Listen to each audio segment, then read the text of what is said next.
to the republic for which it stands, one nation, under God, indivisible, with liberty and justice for all. Welcome everyone. This is exciting. We have a full house and we have several speakers tonight. We're very pleased with this turnout. We'll start out with the approval of the agenda. Do we have a motion for approval? I make a motion to approve the agenda. A second. Motion and second. Carried. Thank you. Public comments. This portion of the meeting is reserved for persons desiring an opportunity to address the board on any matter not on this agenda and over which it has jurisdiction. Speakers are limited to 3 minutes. Persons wishing to include their verbatim remarks in the official record shall submit same in writing.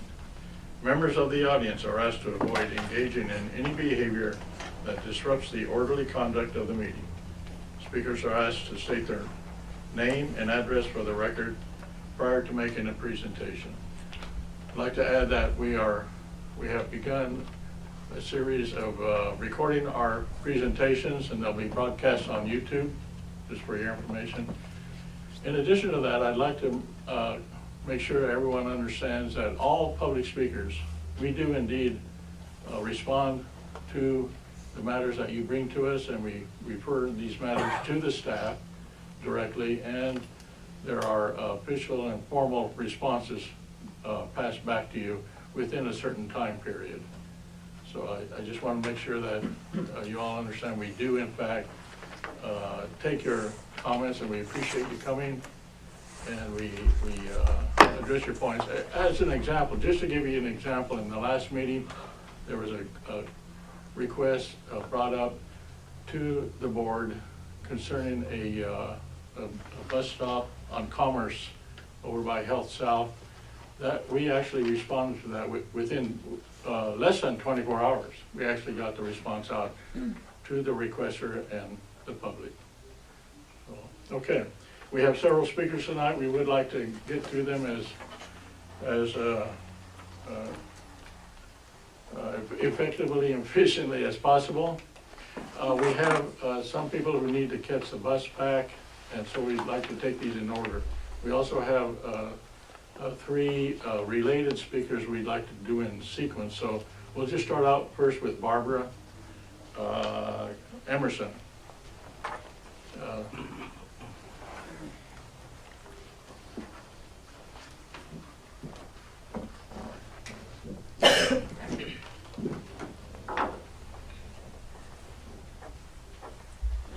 Several issues.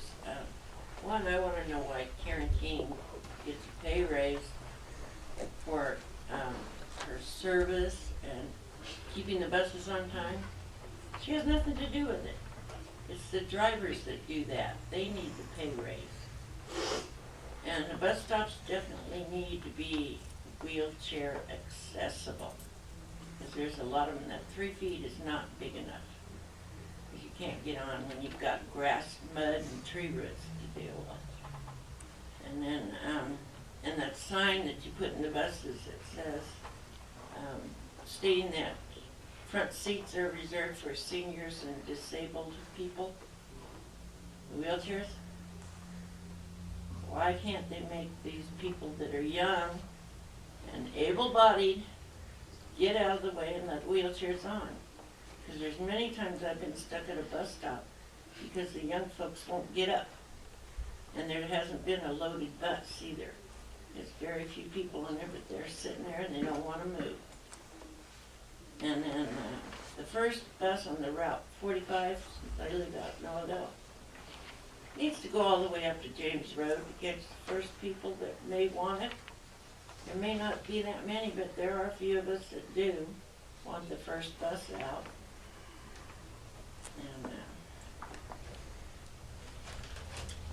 And then the routes that meet up with one another, like in Oildale, the 22, the 61, and the 45, they need to be able to ask any one of those routes to wait up at a certain surface street for a couple of minutes, because we're like maybe a half a minute behind. And they need to get a bus, especially wheelchair people. And also the bus drivers should be made to kneel the buses down, because on those 500 series, it's dangerous to go up and down on that wheelchair when they don't kneel it down. It's almost like straight up and down. Okay? That's it. Thank you, Barbara. Appreciate your time. The next speaker is Patrick Jacob. Are you here, Patrick? Oh, there you are. Yes, I am. Hi. Welcome. Yes, please. Up to the podium.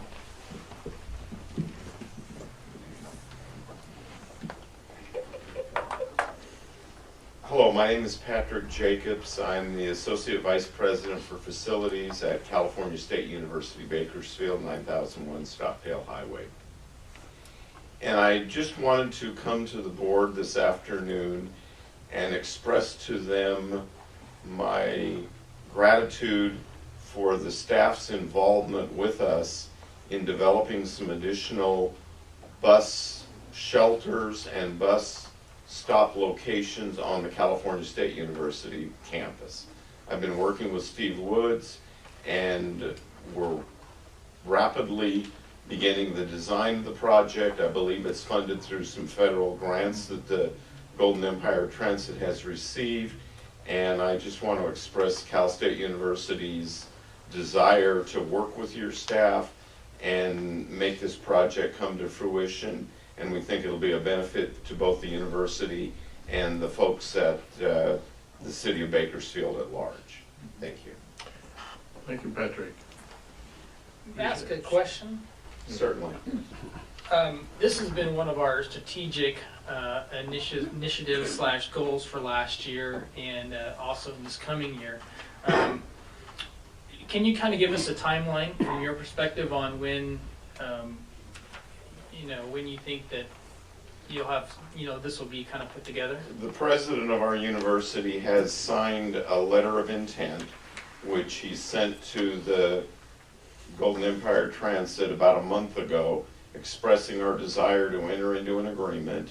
The next phase, I am working with Steve and the architects for GET in developing the plans for this project. As soon as the project plans are complete, we then will go back to the Cal State University Board of Trustees and obtain from them agreement to enter into a minimal cost ground lease to allow us to put these facilities on the campus. So I'm hoping that we can accomplish the design in the next 2 to 3 months, and then after that it's a matter of the speed at which Golden Empire Transit can go through the bidding process to get construction funding, and I'm not exactly sure how it's tied into your funding mechanism through the grant cycle that you're working on. But we realize that we've been working on this for some time. Originally, we were talking about an end-of-line transfer station, which was a lot more complicated than what we're doing now, but our goal is to work on this as quickly as we can to make it happen. If I could, if you were to say, okay, this is my dream for now and then on to the future on how you integrate GET onto the campus, do you think we're going far enough in our current plans as they've been described, or? I believe at this point in time, GET is going as far as we can within the constraints of some of the development we're trying to do at Cal State Bakersfield. Very good. I'm very pleased with the direction we're going and the partnerships that we've formed to get there. The larger end-of-line transfer station that we had talked about earlier is something that we'd certainly like to do in the future. Unfortunately, we don't have infrastructure built on our campus yet to be able to accommodate that. So I think that's a few years out still. Very good. I really appreciate you coming and giving the staff your feedback, and I appreciate the staff working hard with you to bring the plan to fruition. Yeah, they have been very helpful, and I just want to make sure the board understands that we've been very pleased with the help and effort we've gotten from your staff. Great. Thank you. Cindy? I know Steve's not here, this has been more of his project so far, but, I'd like to know if we can get, I know there was a series of milestones or deadlines that we were supposed to meet as far as the grant process is going with the CMAQ money, and I'd like to know if we can get, the board can get an update on, if we've met those specific timelines and how we plan on meeting the rest of them in the future to get this project done.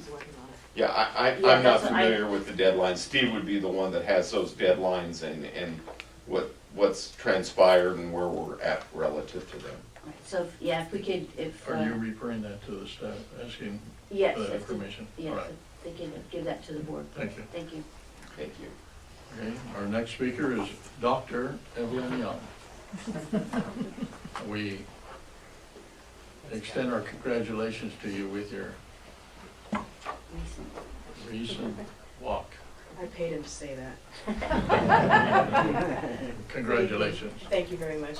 I'm Evelyn Young-Spath, Executive Assistant to President Horace Mitchell at CSU Bakersfield, 9001 Stockdale Highway, 93311.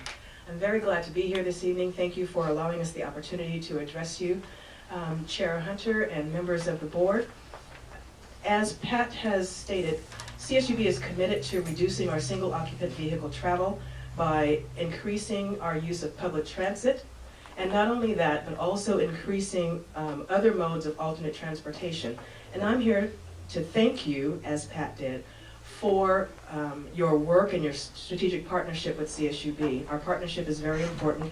We have about 9,500 students now at CSUB and 1,000 faculty and staff.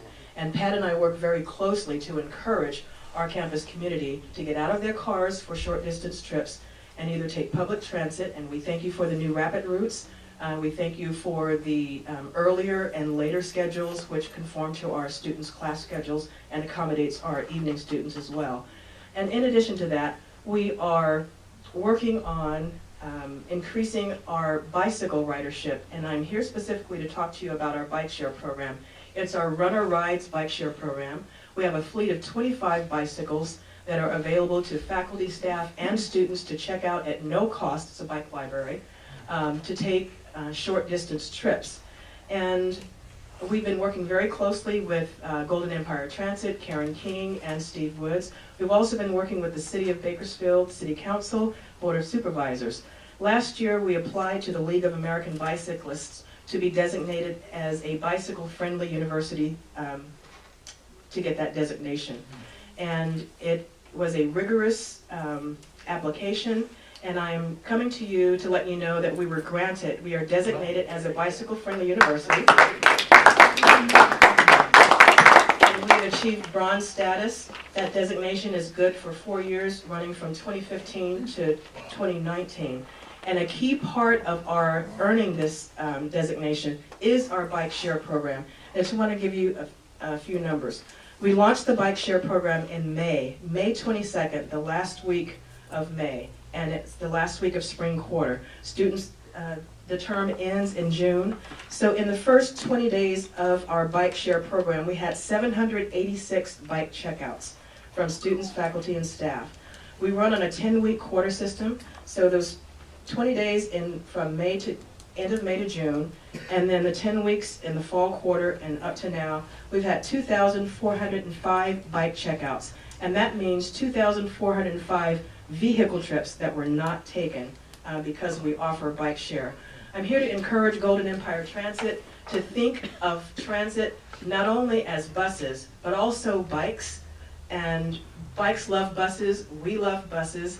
And we are now going to work with the City of Bakersfield, hopefully to get bike share citywide, so our students can move beyond just the immediate vicinity of CSUB and ride their bikes downtown and ride their bikes wherever they need to. So we encourage Golden Empire Transit to support in any and every way possible citywide bike share. Thank you very much. Any questions? Thank you, Evelyn. Any questions? Thank you, Evelyn, and that is an awesome achievement, getting that bronze status. The City of Bakersfield applied, and they didn't quite make it. You got a lot of things to check off the list in order to achieve that. And so that's a great achievement at Cal State, and especially for you, committing yourself and your time through all the other things that you have to do. It's not my regular job. Yeah, right, to committing yourself to getting that achievement, and that's just great. Thank you. And I would say this is a campus-wide partnership. Pat Jacobs has been instrumental in the bike infrastructure, getting our bike lanes, and we have the first and only protected bike lane in the city of Bakersfield, and that's thanks to Pat and working with Bike Bakersfield. Very good. Yes, go ahead. Mr. Trencher, thank you. I just appreciate you and your support for buses, and I think, you know, sort of we're at this crossroads. You know, Bike Bakersfield has done a great job of raising awareness.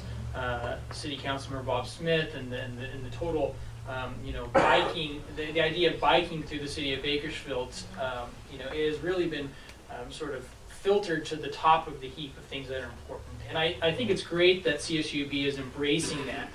And I want you to know that as a board member at Golden Empire Transit District, I am also committed to increasing the use of bicycles in our community. And you know, what's great, you know, the Get Bus is a great tool for those who want to go from, you know, maybe a little bit farther distance, but our bike racks on the front of our buses allow for the transportation of those bikes for that last, you know, half a mile or a mile. And so, you know, I think you make a really important point about how CSUB has taken that bike initiative seriously. You know, you've seen that, you know, for folks that want to get around to the interior of CSUB's campus, they can use their bike. So, you know, I think the same idea can be used as a GET initiative, which is how do we create in our Southwest station, and even in our rideshare station at, you know, the south end of town, and our downtown station, how can we integrate bicycles, bicycle storage, bicycle repair, how do you know, making it bicycle friendly. And I think that's something that, you know, CSUB has been a visionary at, and hopefully, you know, my fellow board members and GET can, you know, sort of grab onto that idea and incorporate it into our long-term strategic plans as we, you know, maybe, you know, go from just a bike company to a transportation company. Absolutely. So I just want to thank you and applaud you, and if there's anything that we can do as a board, or if you have any great ideas, I'm on the Facilities and Maintenance Committee. Please, you know, refer to our committee. I would love to figure out how we can further partner with you. We have, you know, we can use our own federal funds to improve our facility on CSUB's campus to integrate, you know, whether it be, you know, bike lockers or somehow to integrate, you know, the bike so the folks that are going from downtown to CSUB or vice versa can have a secure place to store their bike, and it helps everybody. So I just really appreciate your time in coming tonight. Thank you so much. And my last comment is that we have a great problem at CSUB now that we don't have enough bike racks. Our students, our faculty and staff are asking for more bike racks. They're hitching their bikes to whatever post is available, and so Pat is working on purchasing more bike racks to distribute throughout the campus. Thank you. Thank you, Evan. And speaking of Bike Bakersfield, we have the executive director here with us tonight, Jason Cutter.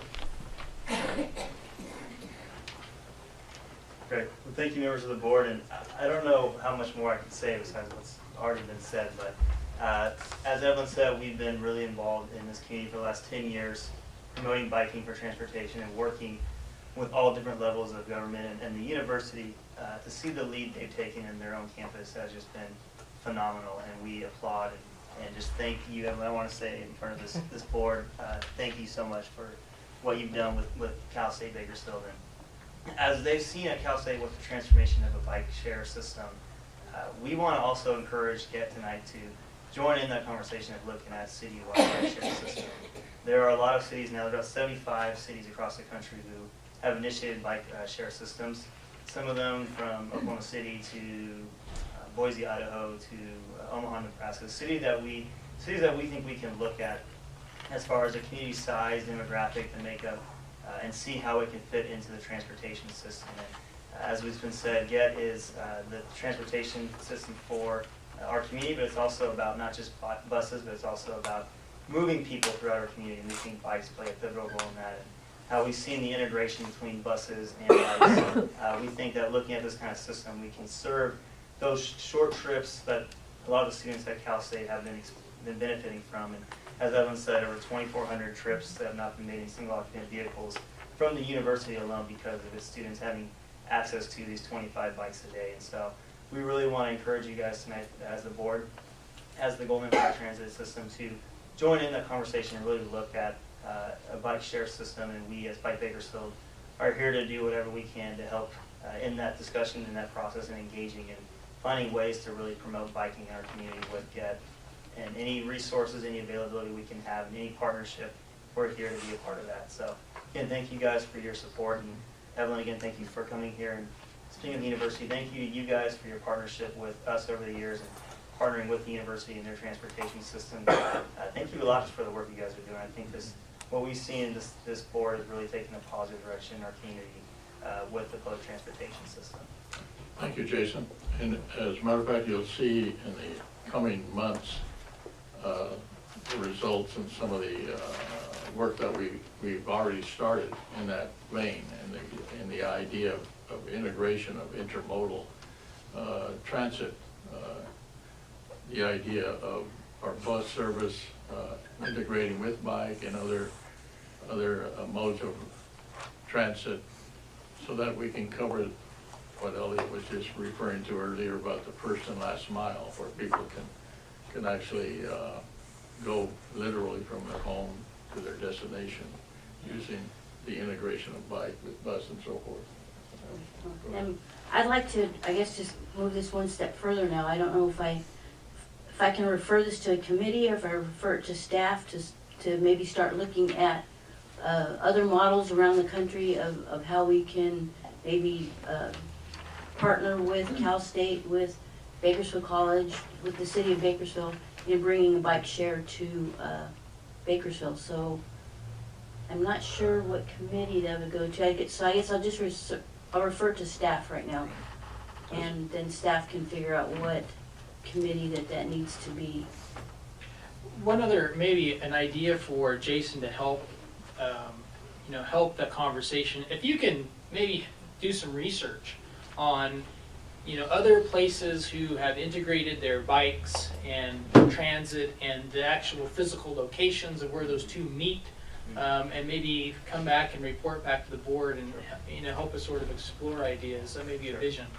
Yeah, I'd be more than happy to do that. Again, I know just when I look at today, Oklahoma City's, at least their bike share system is under their public transportation system. I know because Boise, Idaho, also their Valley Transit Authority oversees their bike share system. I'm sure they've looked at integration as well. It's just how it serves the common good. So I'd be happy to take on that research project and come back and report Thank you. on what we've seen. Thank you very much. Moving along, we have Tanner Thompson. I understand you have someone to read your letter tonight, and then you have comments afterwards. Yeah. All right, thank you. Thank you. I'm Ethel Weaver reading for. I'm Ethel Weaver speaking for Tanner Thompson. He wrote this letter. Customer service barely exists in the district due to this. Now this ingenuous staff. The routes do not work, and they are not trying to fix the problem or listen to the drivers or passengers who would help.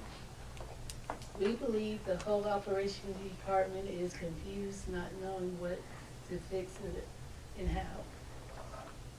Okay, with this department operation has a payroll of approximately $250,000 for 3 people. All of the district staff take every other Friday off, all holidays, sick days, PDO, and vacations. This adds up to approximately 60 days off per year. How can this be allowed? The CEO, Karen King, and CFO, Steve Woods, have stated the district is losing money, yet these salaries continue to be paid year after. Los Angeles Transit has a operations supervisor position available and pays a starting salary of $54,000 to $77,000 per year. That district, Los Angeles, is much bigger than Bakersfield, yet it pays their executive staff unbelievable salaries. You must, as a board, look into the salaries of neighboring districts and restructure the salaries and put the overage back into the company. I will be contacting the California State Attorney General Office and call on them to investigate the CEO and her staff for misappropriation of federal and state funds. Now is the time for the board of directors to take notice and consider how important customer service is to us and how Karen King, Kendra shares, and the executive staff as a whole destroy public transportation. The Attorney General makes $150,000 per year. Karen King makes $270,000 a year. Something needs to be done. Yeah,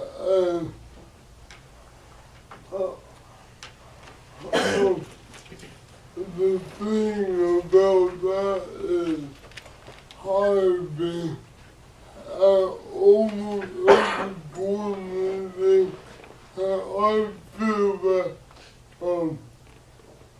nothing has been done for over a year now.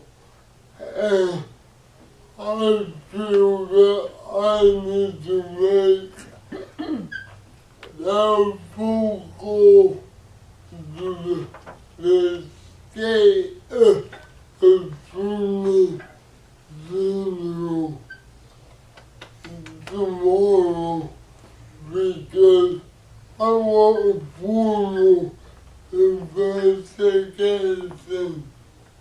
The Karen King and the executive staff because I'm tired of Karen King saying we have no money, but yet they're getting paid for a lot of money every year with unbelievable amount of salary that Bakersfield is not even that big, and LA is way bigger than Bakersfield, and they're not getting paid half of what Bakersfield is. And that's the reason why I will be making that phone call tomorrow. Thank you very much. Thank you, Tanner. As I mentioned at the top of the public comment section, all these matters are referred back to the staff and will be providing, we'll look into the details and provide you with the response. Thank you very much. Okay. Thank you. Yes. Our next speaker is in fact this same lady, Ethel Weaver. You have comments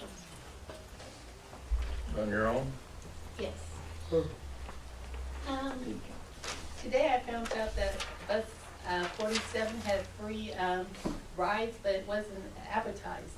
Now this young man over here said he heard it on one of the bus routes, but it wasn't advertised on TV or any other.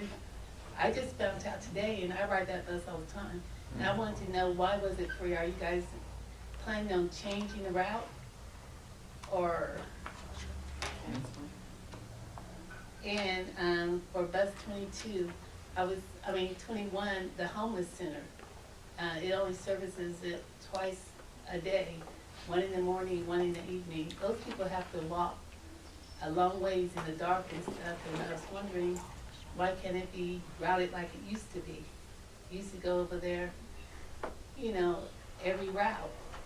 There, 21 sits at each stop for almost 10 minutes. They got time to pass by and take a detour and pick up those homeless people. And then bus 22 and 21 the gaps are so long, my legs are weak most of the time. But a half a mile walk to each bus stop or a quarter mile walk is a long ways. I was just hoping. Plus, like Tanner, Karen King gets paid too much. I didn't know this, but if Los Angeles CEO is only getting paid half as much in Bakersfield, it's not even a quarter of LA. How is she getting away with that? And where is she tonight? Is she getting paid? Thank you. Yeah. Okay. Thank you, Ms. Weaver. And again, we'll get back to you on those questions, answers to those questions. Did you I do have a comment? question. I would like to ask staff, are we having free bus service? And how are we advertising those? Would you like me to come up to the Yes, please. podium?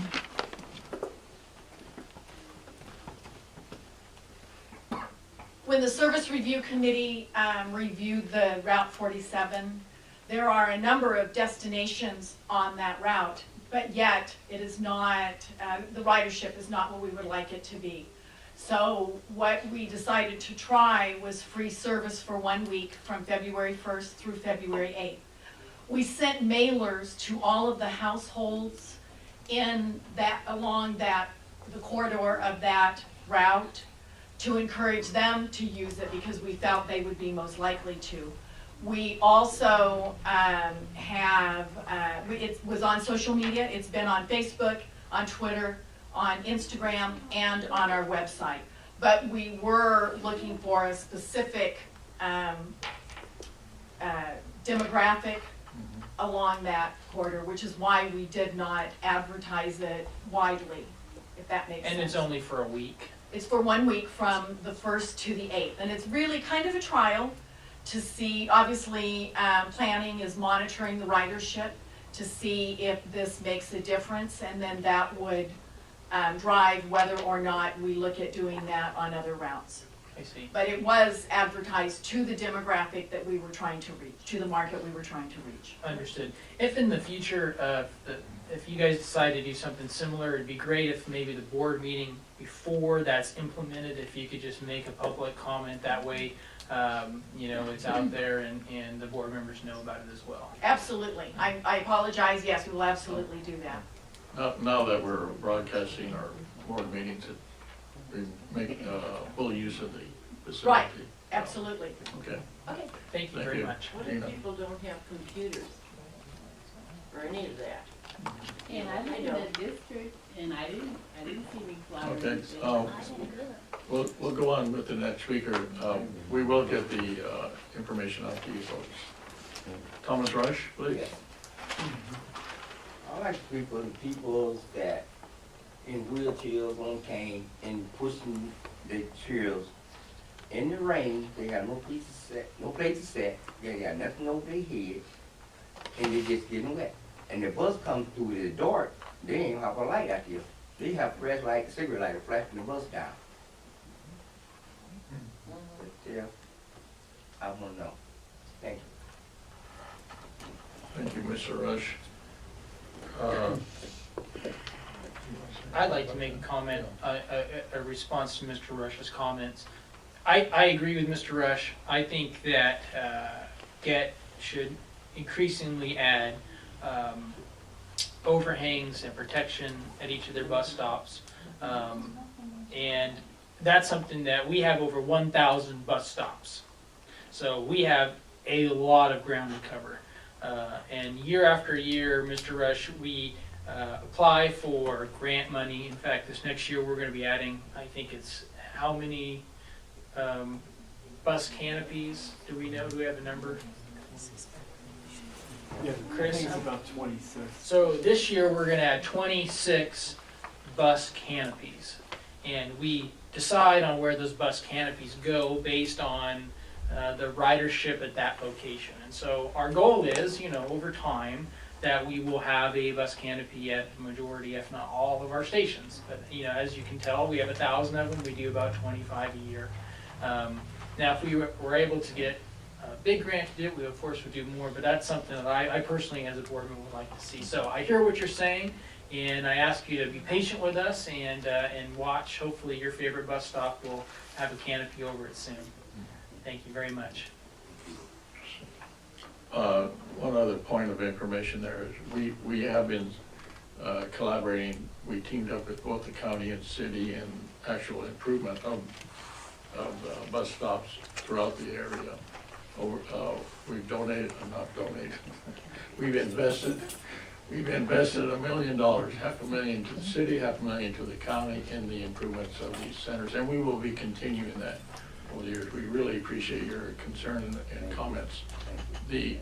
Just another side note, the other night at the county, State of Kern County dinner, I had a very nice discussion with Mr. Tandy, the city manager, and he was very pleased with the progress of the city developing those and improving those bus stops. And the city's requirement and their focus in this whole improvement area is exactly what you're talking about. It has to do with the ADA, the Disabilities Act, which the city is moving rapidly towards coming into compliance with. So thank you. Thank you. Our final speaker tonight is Rick. Is it Wimbish? Yes. Please. Chairman Hunter, Board, thank you. I'm actually with Mr. Rush tonight, and we are talking about a specific bus stop in the 1000 block of East Plans between Schomacher and Elda near Madison. Okay. This bus stop is an area that I work at a lot. Mr. Rush lives in. That's the area that we've seen a lot of elderly folks in the rain and the sun during the summertime. And there's a current bus stop there, but there's no bench and no shelter, and that's what we're here to, sorry. And that's what we're here to request is if we get a bus bench and preferably with a shelter at that specific location. We do have a letter from Chief Williamson with Bakersfield Police Department with some information and also a request on his behalf from the Bakersfield Police Department as well. But if we can get some consideration on that specific bus stop, we would appreciate it. Definitely. Would you pass that on to Sharon there, please? Thank you. Thank you, Rick. Thank you very much for the Bakersfield Police Department. I know you're not representing them as a whole tonight, but you guys do really great work, and we really appreciate the hard work that you tirelessly invest in GET's operation. You're kind of the silent partner, especially at our downtown station and our other southwest station. I can't tell you how many times I've gone by and seen, if there's an issue. The Bakersfield Police Department has been very, responsive, and we really appreciate your time. And we will absolutely, hopefully staff can get back to the board on how quickly we can, put a stop or a canopy at this location and hopefully get it taken care of for you. Thanks again for coming. Mr. Rush, thanks again. Okay. That ends our public comment section this evening. I would like to comment that perhaps our investment in our video and YouTube broadcasting is showing some fruition here. Our investment, return on our investment with a larger audience tonight and more public speaking and participation. Thank you very much to the community. Okay, moving forward, we have looking for the approval of the minutes from the last meeting. I'll move for approval of the minutes of the last meeting of January 19th. A motion for approval. I second. Second, and pass. You still gotta do the vote. Oh, yes, I'm sorry. It's okay. You're assuming. All in favor? Aye. Aye. Any opposed? Motion carried. Moving on with the accounts payable check disbursements. Is there any discussion, questions? I make a motion to approve. Second. Motion and a second. All in favor? Aye. Opposed? Motion carried. Okay, next item is the board committee assignments. We've finalized our assignments for this coming year, and are there any questions we have the same assignments as we had last year with a couple of changes, and we made the assignments to a new board member who we don't know will be coming in yet, but we went ahead and volunteered him to the or her, right, to the open committee seat.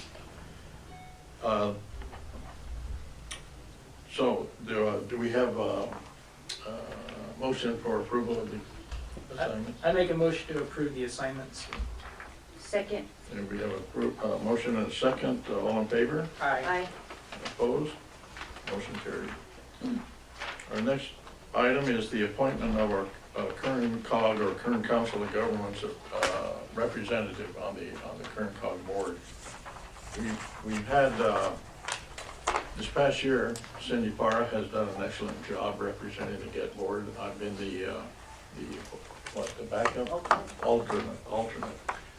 And so, unless there's a motion otherwise, I recommend we continue that assignment. Absolutely. I think Cindy, you've done a very, very good job representing us on current COG, and hopefully you'll accept our nomination to do it again. Yes. Okay.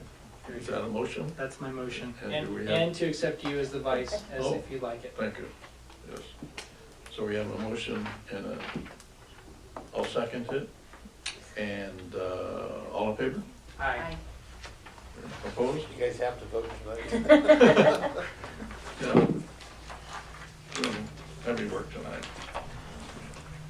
All right, we have the Southern San Joaquin Valley Electric Transit Bus Pilot Deployment Project. We've had some discussion about this in the past. Mr. Woods was here to present that. However, he's had an emergency this evening, so. Is there anyone from our staff that can give us a rundown on this project and its progression from the last time we saw this in our? Well, in that case, I'm going to make a motion to continue this until the next meeting, unless it is imperative that I. The timing, you mean, for example, the timing on the application? Correct. Can we ask, Chris, do you have an opinion on that? I'm not aware of the timing. Okay, so I know that they've included us in a grant process Right. that just recently closed and got submitted. That was at the end of January, I believe it was 28th. So and I haven't heard anything, I haven't been brought up to date since then. I've just been informed that the reason that Sharon put in the resolution is that we cannot wait we the need, 2 weeks for the minutes.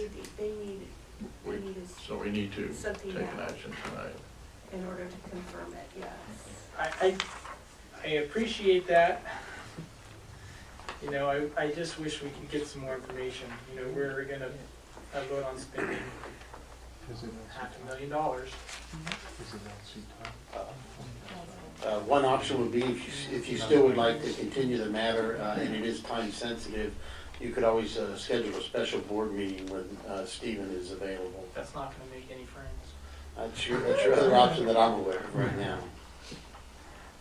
We did, let's see, there was a discussion about this in the last meeting, I believe, the obligations of the funds. There was a question about that. Right, and I don't think anything has changed since that last discussion as far as any discussion that I've had with Steve and Karen, so. I guess one of my questions is, it's called the Authorizing the Southern San Joaquin Valley Electric Transit Bus Pilot Development Program. Who came up with that name? Are we tied in with the San Joaquin Air Pollution Control District? I know is that where the money's coming from? Oh, I believe the money is FTA funds that have been altered, or am I wrong? It is. Once again, nobody really knows. I make a motion to table this item, and if needed, have a special board meeting to hear this item. I just don't feel comfortable voting for something that I'm not fully aware of. I'll second. Okay. Sharon, you say this is very time sensitive. Do you have any more information? That when Stephen and I were working on the agenda and this is his item, he asked me to go ahead and give him the minutes as soon as it was done, and I said I cannot do that until the board approves the minutes, which would be in 2 weeks from tonight. And that's if they meet your approval. And he said, well, we need to give them a signal of approval prior to that. And I said, the only other way that I know of is for you to pass a resolution where the board would approve that expenditure and item. All right, well, we have a motion and a second to table it. The best I can tell you is they had a series of requirements when the CalSTART people wrote the grant. I can tell you there were several pieces of that. They wanted pictures of the property, where we were gonna store them. I mean, a lot of information to kind of enhance our position with the grant. I think this is part of that they want the commitment from the board if they grant if we get approval for the grant, that you're gonna commit the funds to completing that project. There must be a deadline on that, I'm assuming that's, like I said, last date I heard was the 28th, so we're probably beyond it right now. Just to throw that out there to you. Okay. Thank you. Well, we do. I don't necessarily have a problem with the project. I think it's an interesting project. I think it's great that we're going out there and looking for the funds. It's just, Well, my understanding is the funds are obligated already. That was a discussion in the last meeting. Is that our understanding? Chris? I'm not sure. Okay, well, all right. They're looking for something probably in writing to include in the grant process from an approval tonight. Okay. I think a resolution tonight would in fact bind the board. Yeah. Yes. All right, To that expenditure, the way this resolution is worded. all right. So we better take the motion and the second. Can I take back my signature? Or let it die. Yeah, go ahead, say what you're gonna say, and Okay, then but let's. just because now that I'm thinking about it, I think we had talked about these funds already, and I think this is just a Authorization to proceed. yeah, just to proceed with what we had talked about already. And I would hate to lose this money because we're not on top of it, and I know. I will withdraw my motion and rely on your memory Okay. and trust your memory on that. Okay. But I will ask the staff contact me tomorrow and or as soon as possible and just confirm this with me. I'm going to take your word for it. Yeah, I would like to get a phone call tomorrow or the next day. So. Let me extend this a little bit further. Bob Snoddy, do you have, can you add to Shed this? some light. Yeah, shed some light, that's good. I am not aware of this particular program. Steve turned in an LC TOP, which is a low carbon transit operating program, cap and trade fund yesterday that did involve electric vehicles. Now, if this, it looked like it was being plugged into a multi-layer, and I just read the staff report, and it said that it's also committing TDA funds, which do not have a time concern, but the LC TOP did. The deadline was today, he got it in yesterday. So I emailed it up to Caltrans, so it might be a multi-layered product where you have CalSTART program funds, LC TOP, and TDA all committed to the same project. But I am not aware of the CalSTART part. I am aware of the LC TOP and the TDA funds. There's no restriction on the LC TOP. He's met that deadline, and there's no problems with the TDA. Those are already available to you at any time. So the CalSTART, I don't know what the deadline is on that. I'm not aware of that program. Very good. I will make a motion then to adopt the resolution. Okay, we have a motion A second. and a second. So roll call vote. Oh, yeah. Roll call. Yes. Director Baldwin is absent. Director Kirschman, Yes. Director Hunter, Yes. Director Para. Yes. It passed with 3 ayes, 1 absent, and 1 vacancy. Thank I you. make a comment real quick Please. about this. This is something that, this project and other projects that have come up, and this is an example of a problem that I'm having with this. Steve is buried, it seems. I mean, the financial side of what Steve does is awesome.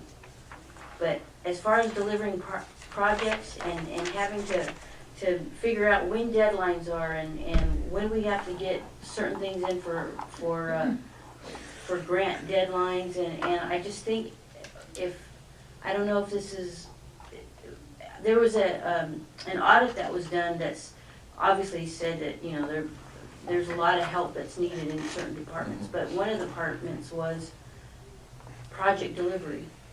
And I think this is an example right here of, you know, really Steve being the only one knowing what's going on, and, you know, maybe missing a deadline. That was the 28th, that's all we have to get this done today, and you know, you never, emergencies happen and people have to, you know, can't be here. And I really think we need to look at possibly getting a project manager or something along that line, or if it goes to planning, I'm not sure, but I just want to throw that out there, that I had read in an audit that was done a couple years ago that it had suggested that we look at getting somebody that they were specifically in charge of this type of thing, of tracking projects and moving projects along. Don't we have a grant person in the pipeline coming on board? I can speak to that. I'm on the budget committee. Okay. In last year's budget, we authorized the hiring, the money to go and hire a position. I'm not sure what the status of that is, but I think we need to, I mean, it's been almost a year. Do we know how far we are on that hiring, or that search, I should say? We have posted the position, and so we are now accepting applications. Have we got any applications? That Steve would know that. Well, hopefully nothing happens to Steve. And I think, you know, part of this is we run a very lean organization. That's something that we're proud of. It's something that we, you know, sort of wear on our shirt, that we don't have a lot of excess, there's not a lot of fluff. But the downside of that is that as our organization grows, you all have to take on more responsibility. And, you know, sometimes nights like this happen, and that's understandable. But, you know, and I've made this clear to Karen in multiple cases, if there's something that you need, let's figure it out. As people or personnel or projects or whatever. Yeah, kind of moving up to the 30,000 foot level on this type of issue. I would recommend to our management staff, have you had your follow-on strategic planning session with Gary Mitchers yet? Next Tuesday. I would recommend, I'm not telling, you know, this is your forum, but perhaps this issue could be brought up and dealt with during that time. And the issue being, as Elliot was saying, your kind of a gap analysis of existing staff, management team, and workload, and the perhaps some changing dynamics in the world of finance and so forth, with both the state and federals. Okay? Thank you. So are we, all right, we're finished with that item, yes? We completed that. Item 8, board policy number 4, bus advertising policy. Gina. Good evening, Mr. Chair, members of the board. Each year, staff conducts a review of board policy to ensure these policies reflect the will of the board. I'm here tonight with the external bus advertising policy for its annual review. In 2009, the GET Board of Directors established a policy to permit paid and certain unpaid advertising on GET's fixed route and paratransit buses. The policy established uniform, viewpoint-neutral standards for the display of advertising on or in all district facility and buses. You will also see there were goals and objectives to be met. One was to increase revenue while maintaining safe and orderly operation of the vehicles, and to maintain a safe and welcoming environment for all GET passengers, as well as avoid identifying GET with advertisements or the viewpoints of advertisers. The policy included extensive guidelines to ensure these goals and objectives were met, and in addition, that advertisements met GET's requirement for tasteful and non-offensive advertisement. To date, the policy has appropriately fulfilled its function, and no changes are recommended at this time. So you have before you the existing policy. Any discussion or questions? The bottom line is you're recommending continuation of the existing policy with no changes. Yeah, actually, the policy has served us very well since 2009. We have not had, we've had a couple of advertisements that did not meet our standards, but really, I can only think of a couple at this point in time. So it has worked fairly well. The point of the policy is to make sure that our advertising is fair, that we don't advertise one entity over another entity, if you will, and that it is appropriate.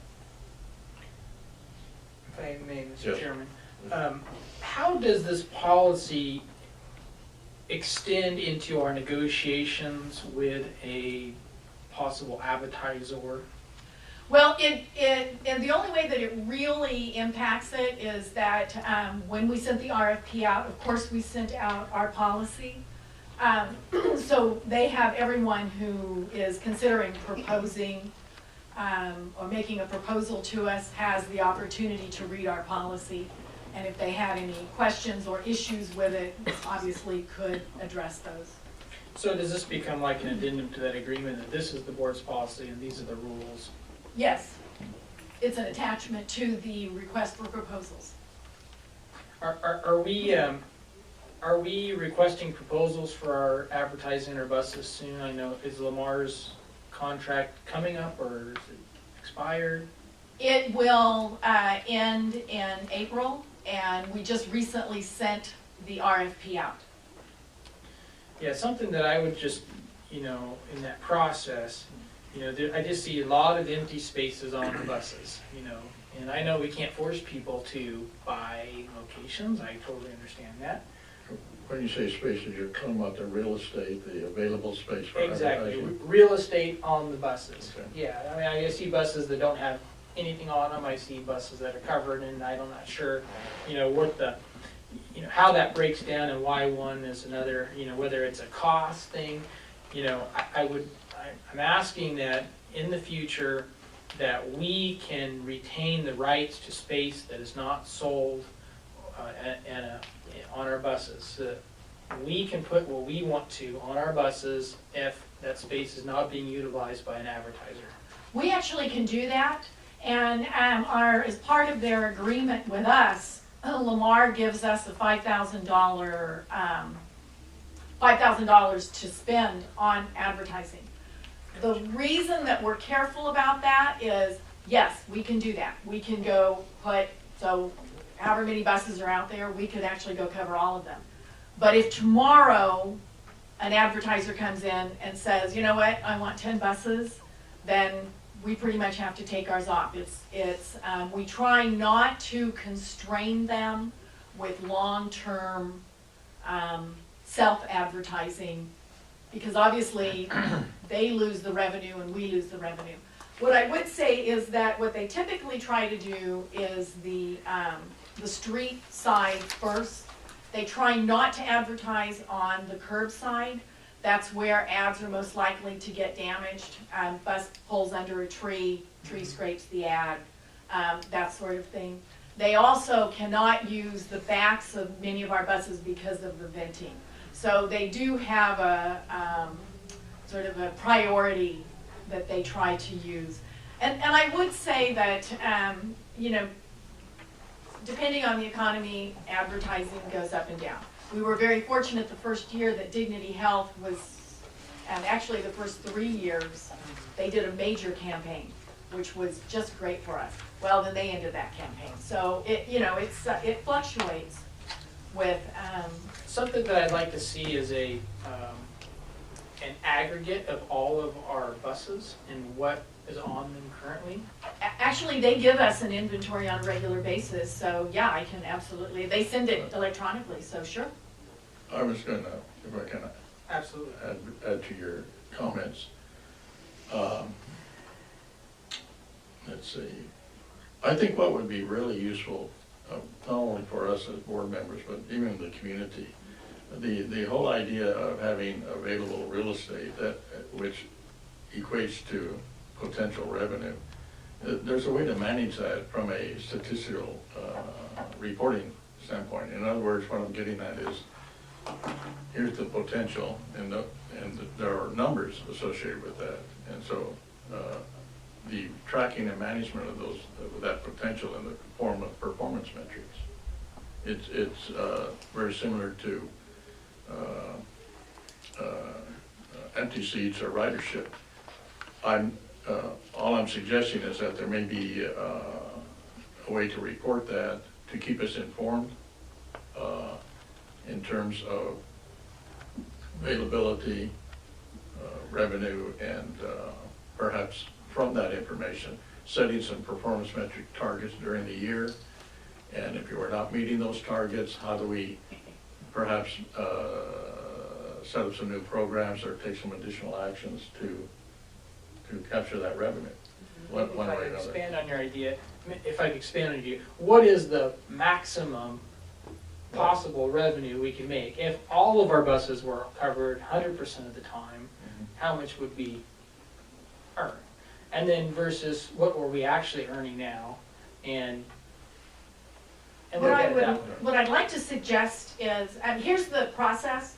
The RFP is out and it closes March 15th.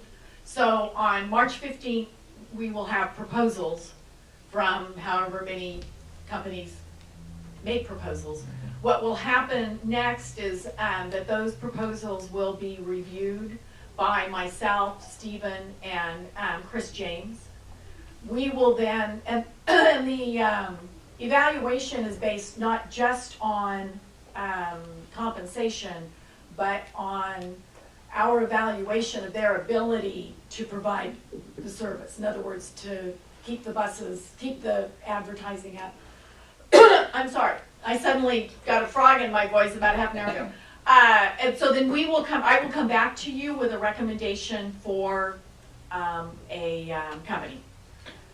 At that point, the board has the option of accepting that or rejecting it. In the event that we come back with a proposer and you accept that recommendation, what I would like to suggest is that we then ask them to come and do a presentation for the board. Because once we sign a contract with them, we can't sell any other. They have the contract to sell space on all of the buses. We can't say just because you're using 60 buses, we're gonna take the rest and we're gonna sell advertising. We don't have that option, obviously.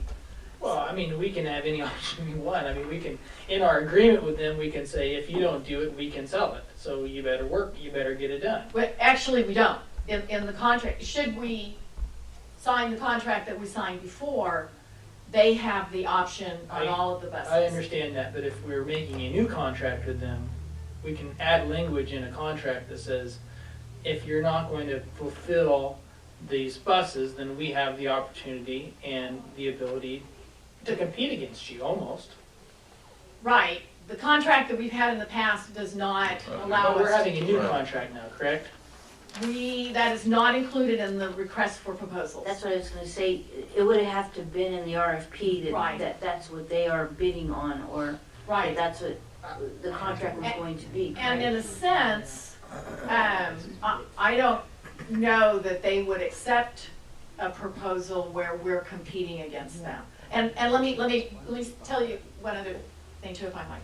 There are 4 functions that have to be performed when you're doing bus advertising. The first one is you have to do sales. The second one is you have to have a designer to design the ads. The third one is you have to have an installer. And the fourth one is you have to have someone to do the accounting, someone who does the accounts receivable. And I would say the installing and these wraps on the buses aren't something that we can't just do ourselves. It's a very professional way of doing it, and I don't think that that's something that we could do. But that's not to say that we I got a couldn't do, counterpoint to that. that we couldn't do a different kind of advertising with the slip Exactly. advertising or whatever, but then that would take, bolt on. Let me tell you, I gotta be honest with you, I'm a little disappointed. I feel like we have an opportunity here, and the board is not having the opportunity to, the staff is, you're saying, okay, the RFP is already sent out, and your job is just to say okay or no okay. I want to be in the creative process of how the advertising is shaped on our buses in the next contract. Okay, And Elliot, excuse me. there was a committee meeting and I was gonna make that Cindy, point. and We that do have was a- done. I don't We remember do. a committee, on our meetings, there was not a committee report. I've been to every It meeting. should be in, it's not in the packet, this. Was it this Yeah, it's in time? your packet. We did have a meeting a week ago, 2 weeks ago, and I did bring up some of those exact questions, and I was convinced that at this time that we do not have the capacity to print the bus wraps, and to do the installation. We would need they come at all hours of the night to come and to wrap these buses. And I think putting that on our maintenance people, I just don't think that, we don't have the room to do something get like that. that right now. I'm just, I'd like to see, like you made a point, is can we attach a easy to change out type of advertising? To where if, it's a standard size, maybe not all the buses, it's a standard size, and when they're not using it, we slide in one that we've already made. My goal is that we drive every day, and if they're not using it, I want to use it.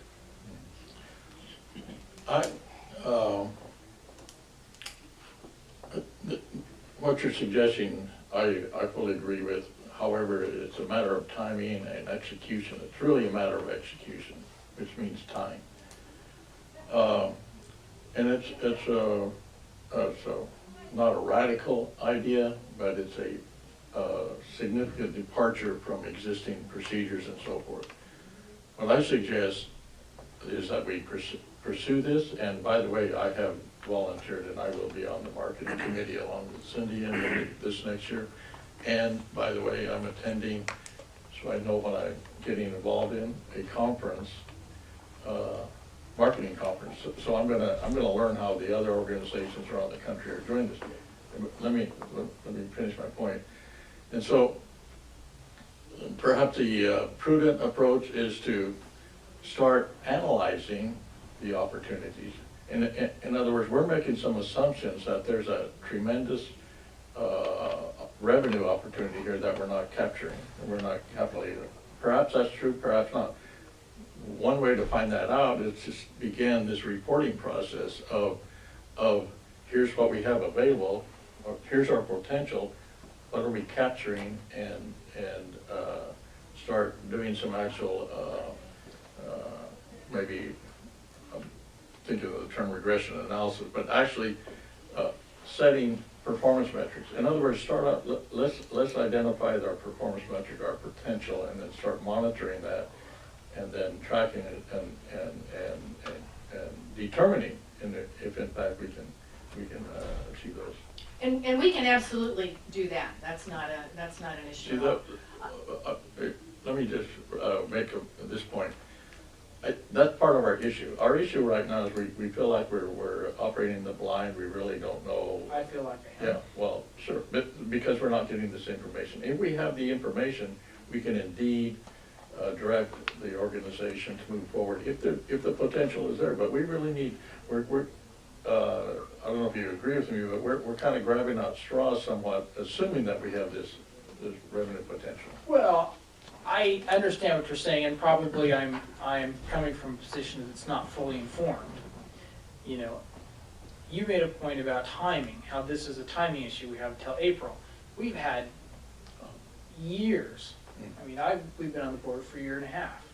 You know, we've had time to study this issue. What I want to do is figure out, okay, you know, is there anybody out there that's doing it better than us? Is Lamar the best possible person?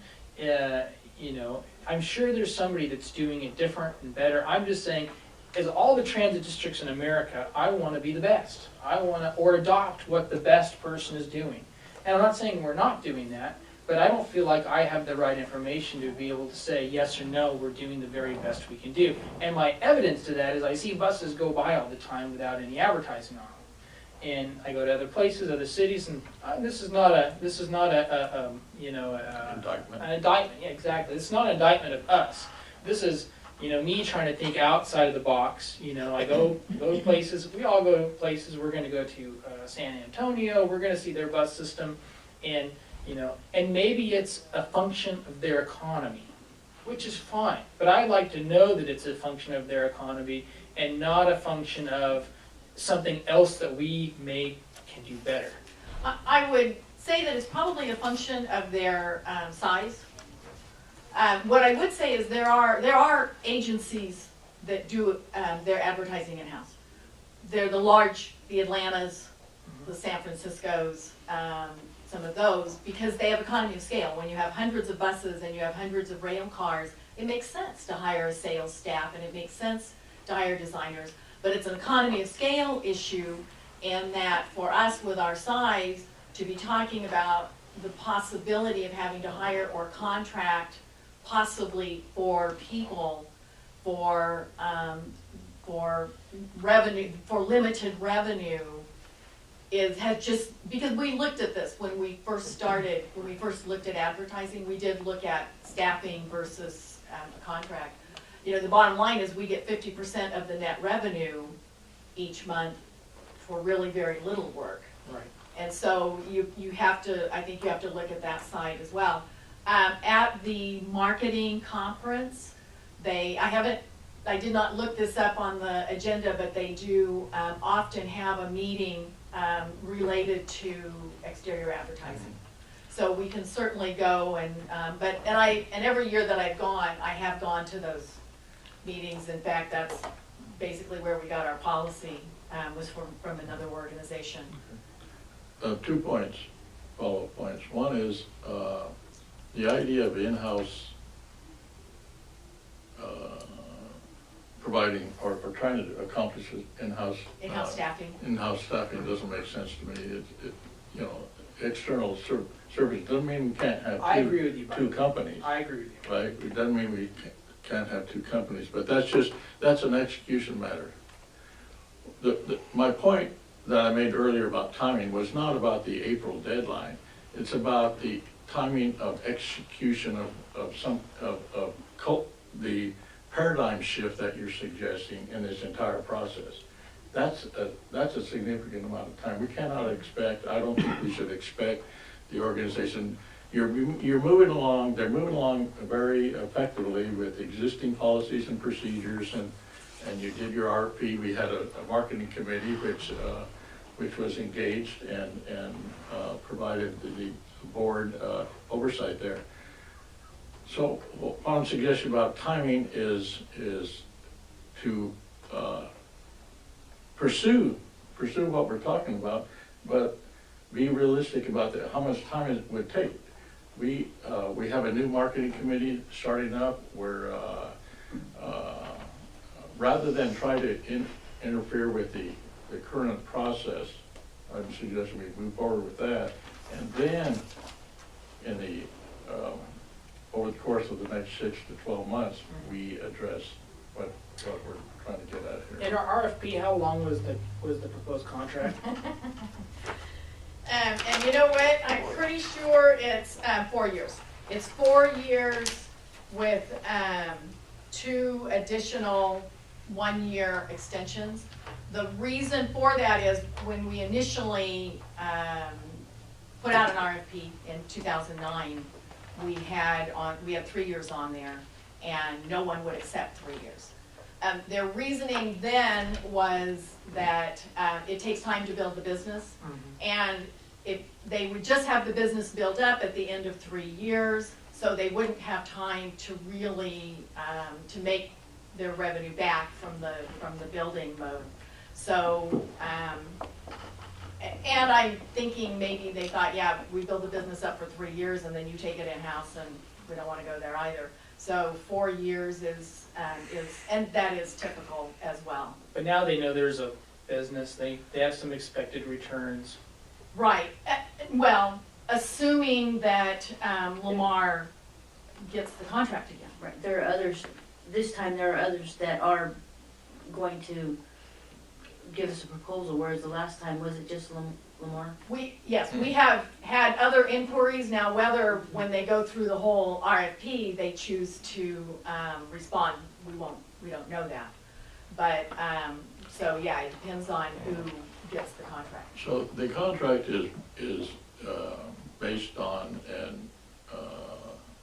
our policy, obviously. If there are changes to policy, then over the course of the 4-year contract, those changes would be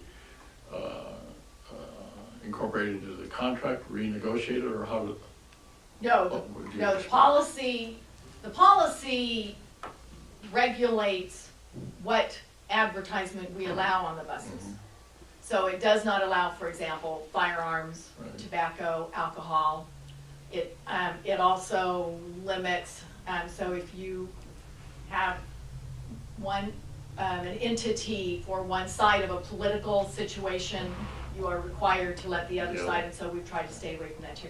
So we can change the policy anytime we want, and whoever had the contract, we would just show them the policy, and they would say, okay, so it has nothing to do with the contract or the number of ads, or all it does is specify. The policy is not a catalyst that we could use for changing midstream contract. In any contract, we have a termination clause. How do you choose? And again, you don't have to accept any of the RFPs that come forward. Right. You mean the proposals, yeah. Right, I'm sorry, the proposals, right. You don't have to accept those, but again, we would be looking at an addition of significant staff. I'm not suggesting that we bring it in-house. I just want to, for the record, on camera, I'm not suggesting that. I'm not suggesting that the majority of our advertising be brought into the umbrella of Get Bus, and we're responsible for the marketing and the sales and the 4 items that you spoke of. What I'm suggesting is that we use the full potential of our buses. Okay, so then the question is, how do we do that? Okay, and that is what I want to hear from the staff. I don't know how, I don't want to come up with the nuts and bolts of how that is, but I'd like for the staff to come up with a way, how do we use all of the buses for as much as the time as possible? And if our answer is that it's just as good as it's going to get, well, then I got to think about that, you know. Or we've been doing the best we can for the last 4 years of the contract, and we're just going to have to, I got to think about that too. But if you can come up with some way that, hey, if this bus is not being used, and you know, there's a schedule, and we can add stuff on there, whether it be our own, you know, I personally think it's a great opportunity for us to advertise ourselves. I just want us to come up with a way, and I want that to make it into a contract so that the folks that we're negotiating with are understand how important our real estate is to us. And that it's a privilege for you guys to get to be able to put a ad on our bus, because if you don't use it, we want to invest in ourselves. And you had suggested the $5,000 to put reps. I'm suggesting that if there's cases where there's and it makes financial sense, I'm not saying for like 5 days you go spend $10,000. I totally understand that. I'm not suggesting that. But if it makes financial sense for us, from an investment in ourselves, to advertise in a bus that's going to have 30 days of nothing on it, or a month or whatever, then I want us to have a mechanism in our contract that makes it easy and understandable, so that both sides understand the value it is to us, and that it's a privilege that they get to advertise in our bus. That's what I'm trying, and I want the staff to come back and say, this is how we would do it. Actually, what staff would say is that is in the contract. It is already in the contract that we can use the buses, and they give us the allowance of $5,000. I'll be perfectly honest, what we have done is, in trying to be good partners with them, we do reps. For example, we do the Christmas bus, we do the Halloween bus. The month of April, we'll do the Earth Day or Earth Month bus. And then we also do ads for the Summer Youth Pass. There are a couple others that I'm forgetting. So, and so it's really a matter, there are two issues. One is the expense, that $5,000 go, because $5,000 actually is to produce the vinyls. They're not charging us to use our own buses. They're just giving us an allowance, and they do the installation, and then they do the design, and then they don't do the design. They do the printing, and then the installation. Yeah, we do the design, correct? And we do the design, or Marcom does the design. And so, for example, we had almost every bus had had something on there about AVL, up on which we use the CNG tanks, so that we would be out of their way, but we had something on every bus. So we could do that. However, once we use our $5,000 allowance, now we have to pay to have things designed. So it's been a balance of a budgetary issue and a not impeding them from advertising issue, if you will. But that is something we can certainly change, because it is in the contract, and they've been very accommodating. I would like the contract to say $5,000 is great, but if it's over $5,000, we're going to do it at cost. So that at their cost for producing and installing it, and that way, when there is some extra space, you come back to the board and say, hey, I need another $5,000 because I'd like to add. I'm just going to throw an example. I'd like to advertise the $1 million that we gave to the city and county to invest in our own infrastructure, or I'd like to spend $5,000, advertising the new CSUB, bus stop, bus transit station, or I'd like to spend that's the kind of stuff I want to happen.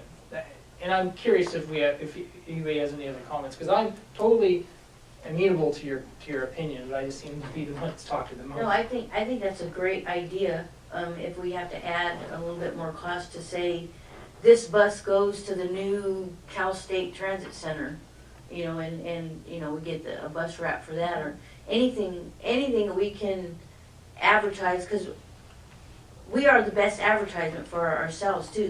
Those buses that don't have any wraps, say get all over them, and so anything that we can continue to advertise our own accomplishments, I think is what you're That's right. saying. Okay. Right. And yes, I believe that we can do that, and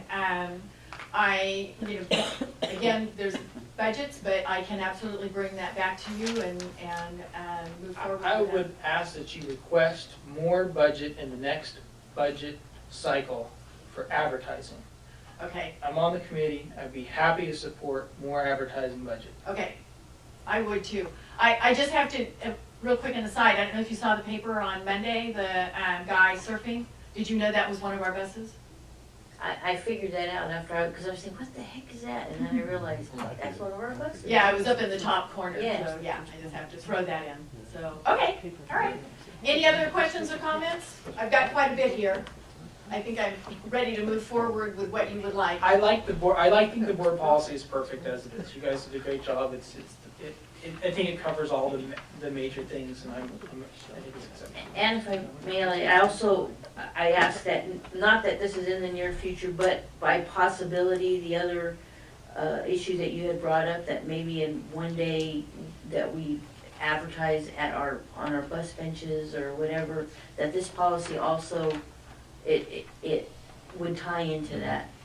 So we wouldn't have to go through a whole other. Good idea. We would just make an addition to the Yeah. policy that says buses, benches, shelters, whatever we were advertising on, we absolutely could do that. That's an easy change, an easy fix, yeah. Well, the final item is the performance metrics. Do you want to? I would Do absolutely. you want to see something in the contract that says, this is our expected performance metric if it's not met within the constraints of this vendor, we have an option? Let's just not get too far into contract negotiations before we award it. I think it'd be part of the RFP. I know the RFP's gone out.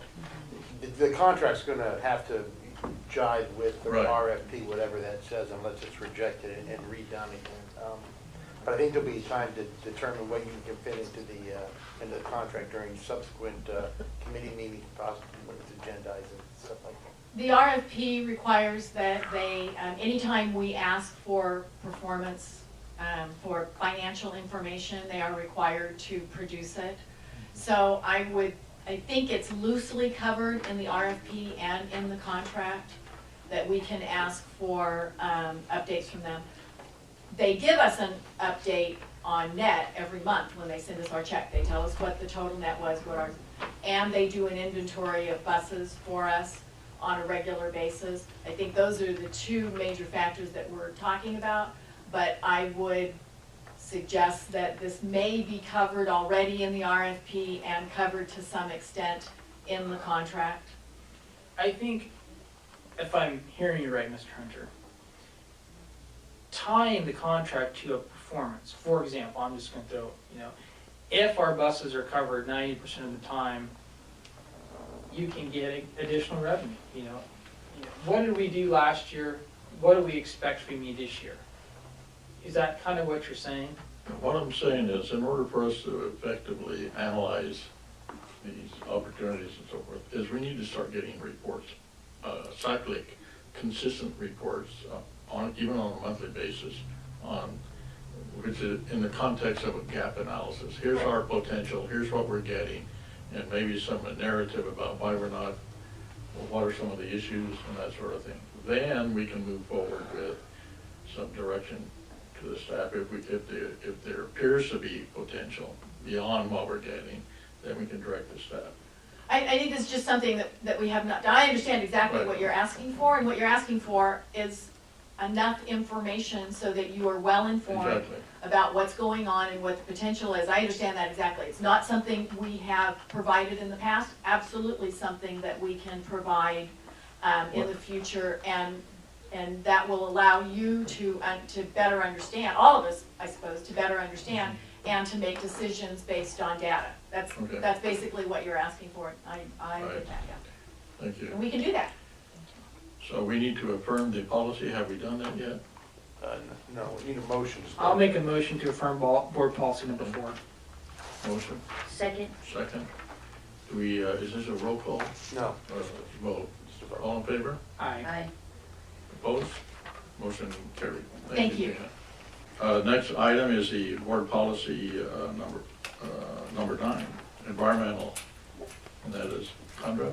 Yes, sir. Welcome. Good evening, Chair Hunter and members of the board.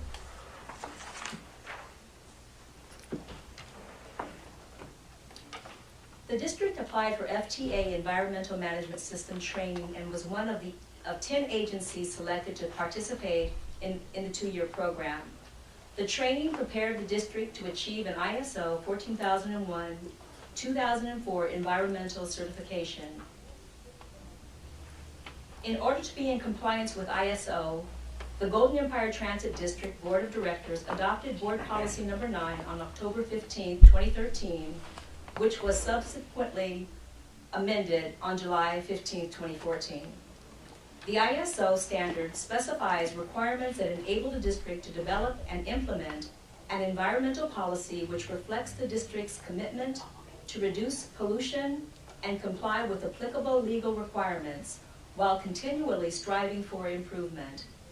As we continue to implement this policy that embodies our mission, vision, and core values, part of our responsibility will be to continually inform and educate our employees, stakeholders, and the general public of our environmental management commitment.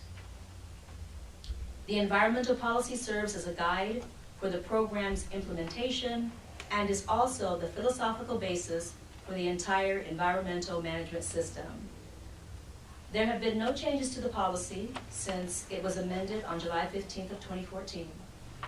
So there's been no changes. I can read through it again if you'd like. The policy's on the back of your I think we all reviewed it. Any questions on it? Yeah, okay. In that case, Sorry? No, I have no question. Okay. I think it's the same as what we had. it is.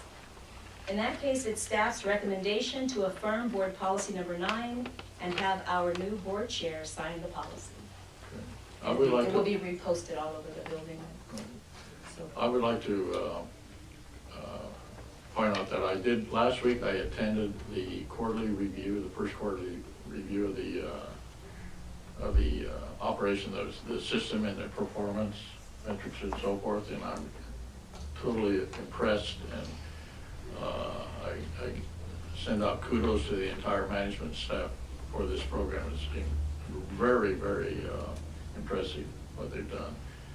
And speaking about being the best transit organization in the country, GAT is well known throughout the country for their for this environmental management system. It's incredible. You go to the conferences and they know about it. It's been very challenging.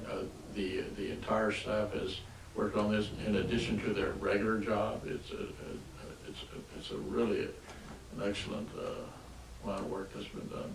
thank you very much. Thank you. In behalf of everybody who works on this, Thank it's certainly you. not just me. Thank you. So, we're looking for affirmation of the policy. Do we have a motion? I'll make the motion to affirm Board Policy Number 9. A second? Motion and a second. All in favor? Aye. Aye. Opposed? Motion carried. Okay, the safety and training department activities update by Bruce. Welcome, Bruce. Mr. Chair, members of the board. Just a brief update of some of the activities in the safety and training department since August. It was my last board report. We hired and trained 60 new coach operators. We conducted 11 retrainings for operators returning to work for various safety infractions. We also gave customer service and people sense training, 17 classes, 175 operators we trained. We did retrainings, started retrainings for the environmental management system program, general awareness, standard operating procedures, and since the calendar year started, we trained 37 new employees, so we had to go through EMS and SOPs. It's 37 this month, or in January, since the beginning of the year? Yeah, the calendar year of 15. I mean, fiscal year. Oh, the fiscal year of your, okay, I got it. Fiscal year is July, calendar year. Okay. Also, this last week, we started workplace violence training, which began, and up till this point, we did 4 classes with many more to go. Is this a new program? Well, no, something are part of the program because there's also an active shooter segment added. But Bakersfield PD has been here before to Oh, get the okay. workplace violence training for us. And they're great, man. Whenever we call them, they're very That's willing great. to come over. So, The reason I asked that is I recall a couple of months ago, there was a public speaker who was suggesting that we have that kind of training. We've already been doing it. Is that right? yes. Very good. And every time they have a new area that they want to cover, they'll call us. Or, you know, SWAT team comes over too and practices with the buses. And any glass we have left over that might be broke, they take it and they bring it out to the field and shoot at it to see how it, you know, bullets are deflected. You know, so they're always here. They always want they bring the robot over and send it up into the bus. It's pretty interesting. Oh, it is. Critical as well, obviously. Yeah. We also assist the HR department with video testing program and new bus operator interviews, and so we'll bring them in. We show them videos and during the interview process and give them a test. If they do well on the test, we ask them back. And we do a bus interview with the group, and take them out on a bus, get them familiar with the bus, take them for a little ride to our terminals, let them, you know, see the environment that they're going to be working in. You know, a lot of these folks that come in lately think that the job is easier than what it really is. And so and since we've been doing that, we seem to be getting some very good people out of the group that decide that they want to come back and continue in the training program. Also, our training coordinator, Jose Garcia, received his Department of Motor Vehicle Employer Testing Program Examiner's Certification Renewal. For a while there, we were not able to maintain our certification to do road tests because each examiner has to road test 10 unlicensed people a year, and we weren't getting that many. So we had to go through the program again. So now we have, in the interim, we were sending folks over to PMV to be road tested, which is okay, which I like doing that because it shows that our training department's doing it right and they're passing the road test. But if they fail, we can't send it back for 30 days. So then now we have the person in limbo. So we have one person now certified to do the road test while the other two trainers are doing the actual training. We increased the security guard coverage at the terminals, at the southwest and downtown, only because the folks hanging around the general downtown area, it seemed like right before Thanksgiving, the crowds downtown seemed to be getting a little bit more, and they were spilling over onto the property, and it was just getting a little rougher for the security officers to maintain and keep it off the property. And so far with the two guards on all shifts seems to be working out a lot better. That's all I have. Can I add one thing? Because I wrote this report before we had our El Nino Sunday, and Kendra's group of folks, Chris's guys, the mechanics, and the maintenance foremen, the drivers, dispatchers. I was sitting home with the radio on when it was probably the company radio when it was raining and as heavy as. They had their hands full out there. Road closures, flooding, accidents all over the place. Not our accidents, but just people crashing into each other because Bakersfield folks don't tend to slow down. And it was amazing. You know, it was amazing.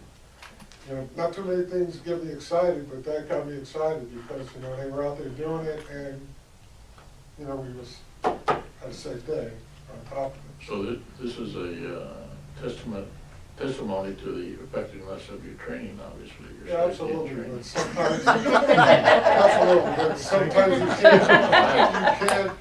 you can't Can't always train for that kind of train stuff. for that kind of stuff, you know? You can't, it hardly ever rains in Bakersfield, so it's hard to recreate that in the training program to, you know, back in New York, we actually had skid plates where they would go out with a hose and wet it down and make it go and jam on your brakes, you know? Simulate. Yeah, so, Yeah, they did an outstanding job, and I just wanted to make sure the board knew that. Thank you. Thank you. Thank you. I'd like to just thank the drivers. I mean, that In those conditions, absolutely. I mean, that that's incredible. Yeah, I went through 24th and Chester, 23rd and Chester, and it was underwater. And first thing I thought of was, that bus is gonna have to come right through here. So, yeah, thank you, Kendra, and all the operators, and we really appreciate that. And I just have one other comment about the training, that I'm glad to see that y'all are doing the active shooter training now.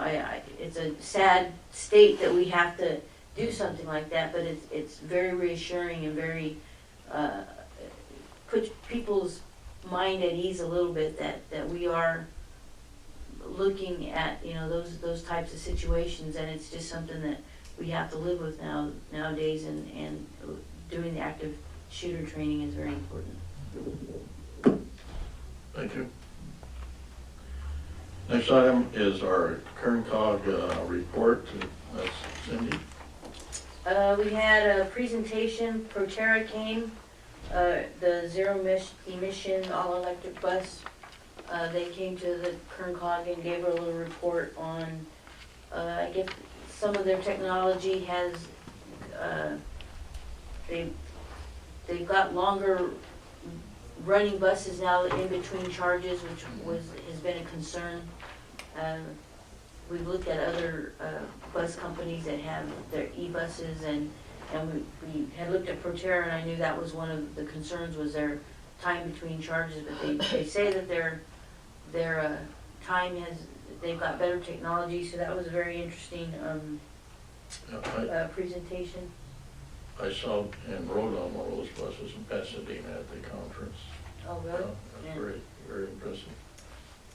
The other thing was, I made a note, they also had a presentation on what's at risk, which is the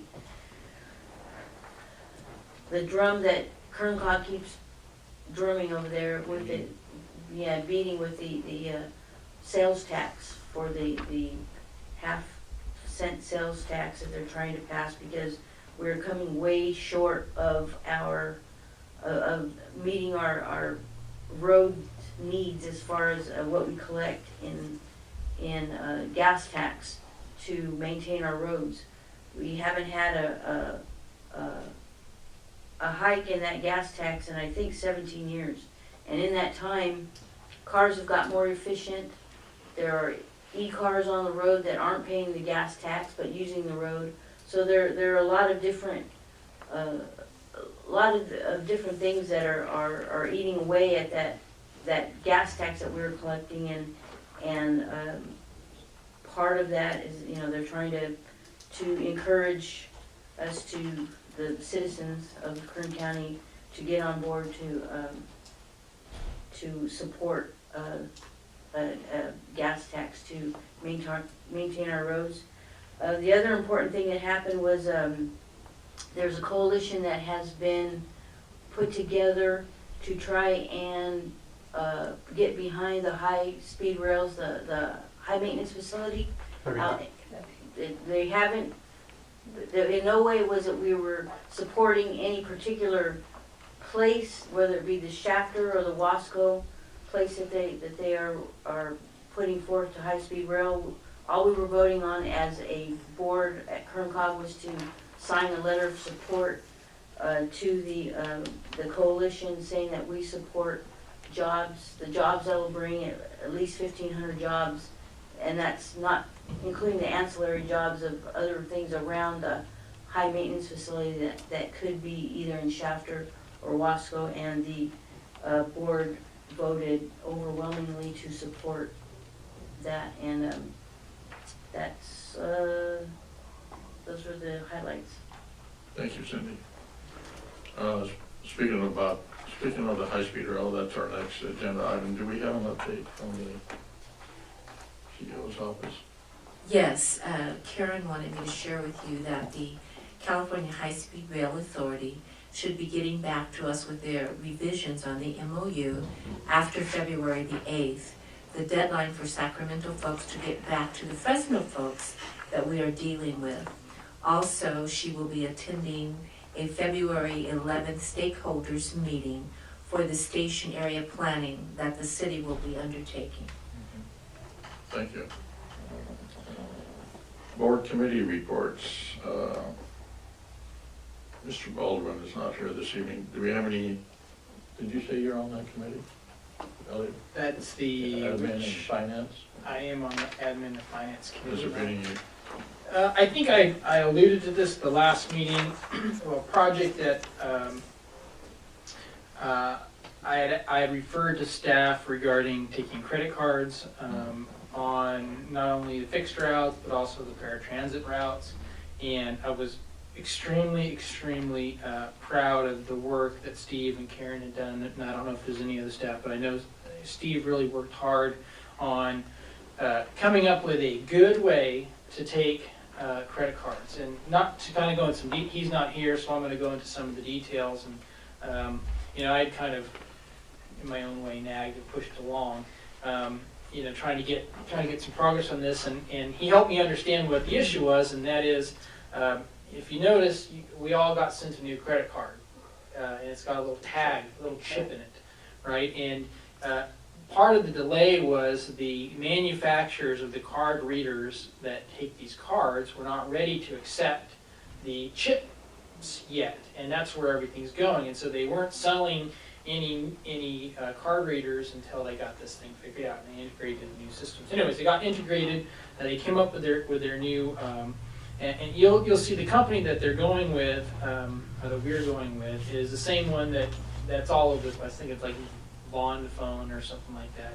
And they make these card readers, and they do all the back end side of the processing, and they wire the money to our account on a nightly basis. One of the discussion items that we had was there is a fee to use the credit card convenience. And that fee varies depending on how many you use, of course.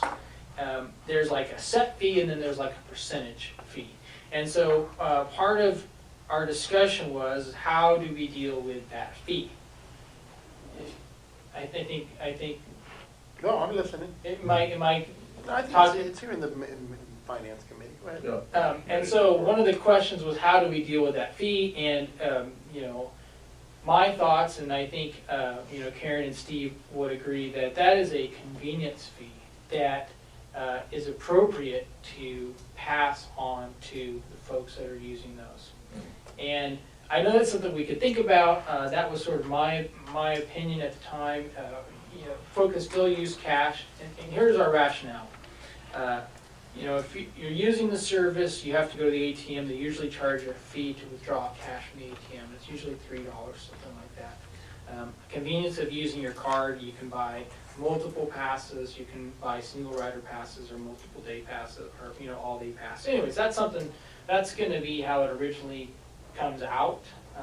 But obviously, I think we can make some changes to that. So the committee wrapped up, and that is, we're going to be purchasing a smaller amount to begin with to put on our downtown station and here in the office to see how it works, and then eventually it'll roll out to each one of the paratransit units will have one of these systems on it, and we're going to test it out that way. Okay. Thoughts or questions? I would like to make one comment on the convenience fee. And this is just a general comment, not necessarily with the board, but it's an interesting dynamic that banks and all these other organizations, including if we start charging the convenience fee, that we are in fact, by using the technology, saving a ton of money by not having to process all that information, the admin costs. And so for example, banks, the ATM charge, well, they have no people anymore that they have to pay. They're really, it's actually doubling up their profit margin. Yeah, who's it for really? When they Yeah, so not to belabor the point, but I have a major problem throughout the industry. And by the way, you mentioned we received new credit cards. Who's we? I got one. Oh, okay. No, 'Cause not from Get. not from Get, okay. No, What we're getting. We as in society. Yes, society. Because I don't have credit cards, so I, Well, I got a debit card. That's that's right, all I have. All right. Although the chips on the credit cards over in Japan, where I've been the last 15 years, I've been there for about 15 years, so it's very common over there. But just one more, you know, is the convenience fee still an issue to be determined in this case for Get? In our committee meeting, it was recommended that we pass that convenience fee on to our user. And the reasoning behind that, and this is, you know, there would be some additional, how do I put it, a subsidy to the folks that are choosing to use a credit or debit in that transaction. If we paid that fee. And so in fairness to all the riders that are riding the buses or buying tickets, that would be a fee that would be borne by the user. I understand.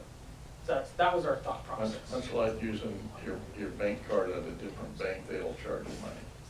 Correct. Or if you go to the Arco gas station, they only take debit, they charge 35 cents. So that would be a charge if. Sounds dangerous. So if to get on the bus it's $1.50, and I'm using my credit or my debit card, and then they're going to charge 35 cents, say. It would be in our discussion. That's how I'm prefacing that. Our discussion was that I don't know if it was for a single rider ticket. It would be for like a day pass. $3 would be the minimum charge because they have a minimum charge. Yeah, that's what I was going to say. For a $1.50 ride, for you to charge 35 cents. I mean, that's. It's That's a big hit. On a for some people. percentage basis, that's a pretty decent size. But from a convenience side of it, it's like, hey, we're taking this new form of payment. Somebody is paying that fee, and so the question was, is that a fee that Get should bear, or is that a fee that is appropriate to pass on? So where does the issue stand with the committee? Currently, the committee recommended. I was the only one at the committee meeting. Recommended. That fee be passed on to the consumer or to the rider. And is this on a pilot or trial basis? Yeah, the original program is a trial basis. We're buying just a few with the goal to implement it in our paratransit. So the fee wasn't we couldn't just say to whatever company, buy a phone or whatever, say, you just charge us one time for us using it, rather, you said it was percentage or by? It's actually both. There is a percentage and there is a per transaction fee, and that's pretty common in the industry. For example, if I go buy coffee in my sandwich shack in the building I am, and I use my debit card or my credit card, and they charge a 35-cent fee. And that's because they are personally getting charged 35 cents for that transaction. And so we would be in the same position. Again, I have a heartburn about convenience fees being charged to the user, but it seems like it's a self-defeating matter. We're trying to get more riders and the convenience of using cards rather than hard cash, which there's a cost to Get to handle hard cash.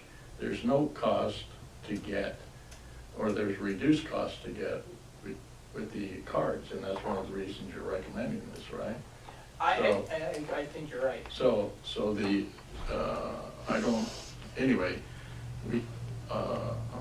I recommend we move on. However, I would like to what would I do? I would like to direct staff to raise this issue, or maybe in the committee. I'm fully in support of your thought process. Okay. It was something we struggled with, Okay. and since I was the only one there, All right.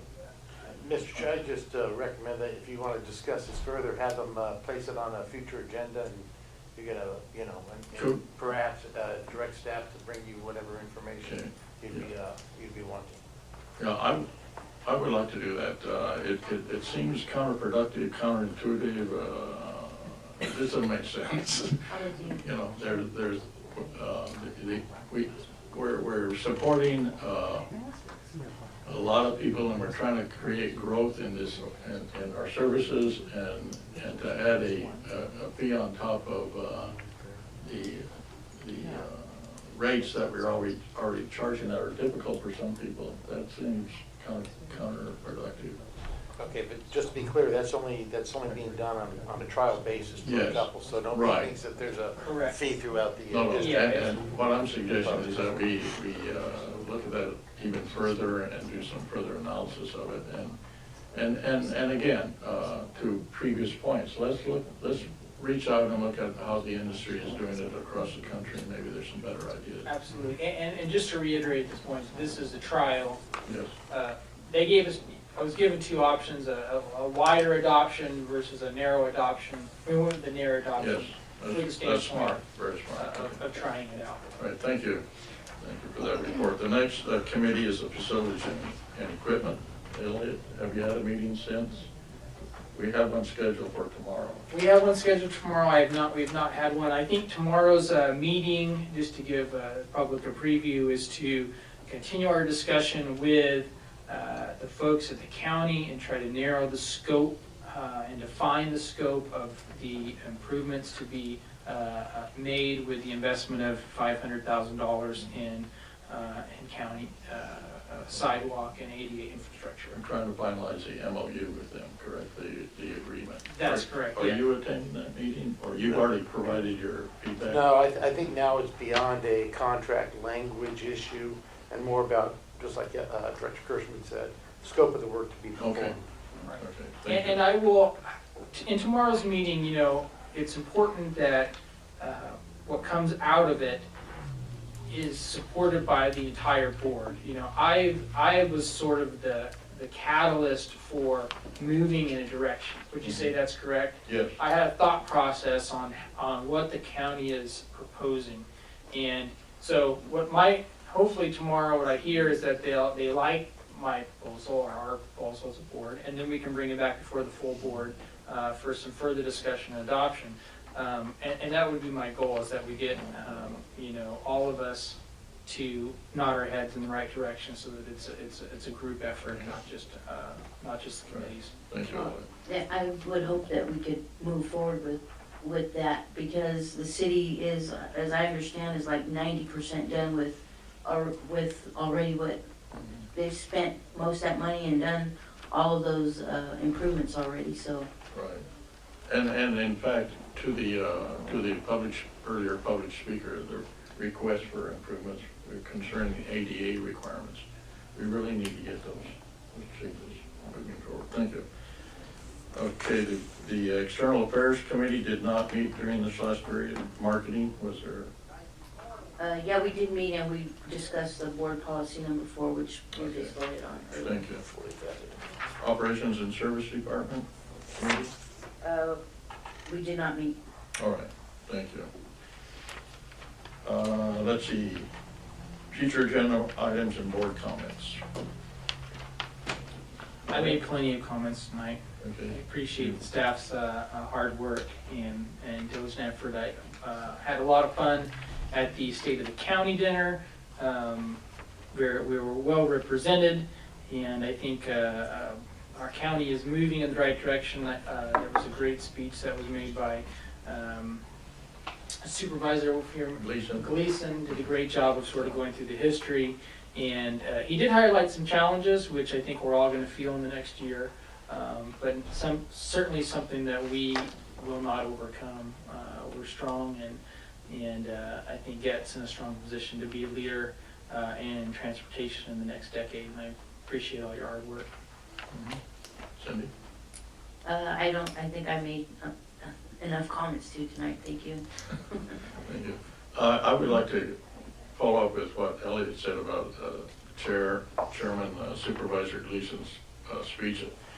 His challenge at the end was very uplifting, and comments and then a challenge to the community. And his couple of points he made is that Kern County are not defined by the price of a barrel of oil, number one, and we are also not defined by the ag, I'm not sure the metric he used on that. Perhaps Commodity price. Commodity price or something. His point is that we can go way beyond our, how we've been traditionally defined and profiled. We have tons of resources in this county, and I just wanted to extend that thought, that theme to this organization, because that's what, this is an incredible organization. We've got a lot of resources. We need to provide more resources to go on. What as a board, we are responsible for growth and assisting the organization, of course, in maintaining the quality service we've been providing. All right. If I can Yes, make one please. quick comment, I'm sorry. Elliot, I just wanted to reassure you, looking over the agenda on that e-bus item, it was the retrofitting of the existing buses. Okay. So, yeah, it was something that we all covered, and I think, I'm confident in us voting on that resolution. Thank you. Thank you. Okay, we have a CEO's report from our surrogate. No report. Okay. We will close this portion of the meeting and move into executive session. Thank you, everyone, for attending.